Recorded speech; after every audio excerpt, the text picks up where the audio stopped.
wàññi nañu dund bi ci loo xam ne ñoom nekk nañ fi ay at wàññiwuñu fi dara du ceeb du diwlin du courant du essence bi du gasoil bi dara wàññiwuñu ko fi ñu ñëw fekk fi bor bi ñu fi fekk fi déficit budgétaire bi ñu fi fekk. Désormais au Sénégal, le prix du litre d'huile connaît une baisse de 100 francs CFA, passant de 1200 francs à 1100 francs CFA. Le riz brisé de 15 000 francs CFA passe à 13 750 francs CFA, le sac de 50 kg et le kilogramme du sucre de 625 à 600 francs CFA. Aujourd'hui, nous avons encore des marges budgétaires, en tout cas, qui nous autorisent à fixer les prix à ce niveau-là.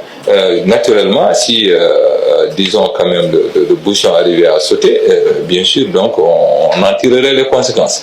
Mais ce qui est important, c'est que nous avons cette volonté donc de soulager les ménages. bu baax baax ndax li mu gën a jàppale mooy si carburant bi jamono Ablaye Wade mi ngi nekkoon ci 800 francs essence bi mi ngi nekk ci 675 bon 695 mi ngi nekk moom la jamono ci Macky Sall gasoil bi mi ngi nekkoon 700 léegi wàcc na ba 595 kon ça veut dire que ñun grâce à Macky Sall ñu ngi si gis suñu bopp bu baax a baax ñu ngi sant Macky di ko gërëm bu baax. Plus de 350 milliards de francs CFA sont mobilisés au titre de subvention de l'énergie. Seulement l'énergie. Nous avons bloqué les prix qui auraient dû augmenter de façon exponentielle. Et 157 milliards de subventions aux ménages face à la flambée mondiale des prix. Donc, globalement, avec la revalorisation salariale et les subventions, l'État va consacrer en première estimation 627 milliards pour soutenir le pouvoir d'achat des ménages. Je crois que c'est historique. Et ça doit être souligné. Sall a annoncé une baisse de 10% du prix de l'électricité dès le premier semestre 2017, après que le pays a connu une nette amélioration de l'offre d'électricité, grâce notamment à la mise en service de centrales solaires. Le président Macky Sall a indiqué que l'approvisionnement en électricité avait considérablement augmenté. Les coupures sont passées d'une moyenne de 912 heures en 2011 à 73 heures en 2016. L'année dernière, Sénélec, le fournisseur national d'électricité du Sénégal, a mis en service 270 mégawatts supplémentaires, soit plus de la moitié de sa capacité cumulée. Malgré cette situation difficile, où nombre de pays sont en stagnation ou récession, notre économie reste résiliente.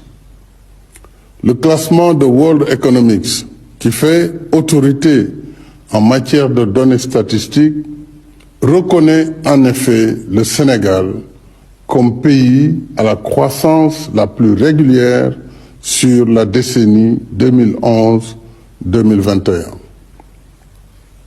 Cette année, notre déficit budgétaire s'est rétréci. Notre taux de croissance, établi à 4,8%, devrait atteindre un niveau sans précédent de 10% en 2023, avec le début d'exploitation de nos ressources pétrolières et gazières.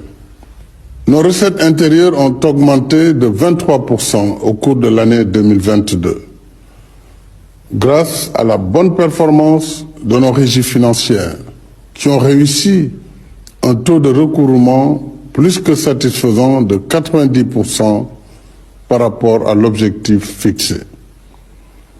Ces efforts nous ont donné plus d'autonomie budgétaire en permettant de couvrir 85% des dépenses publiques internes de l'État. À côté de ces mesures structurelles, le président de la République a pris aussi d'autres pour soutenir les ménages.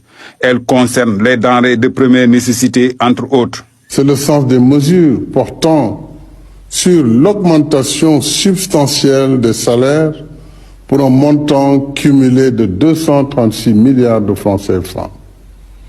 La subvention des prix du carburant, du gaz et des denrées de première nécessité pour plus de 750 milliards. La renonciation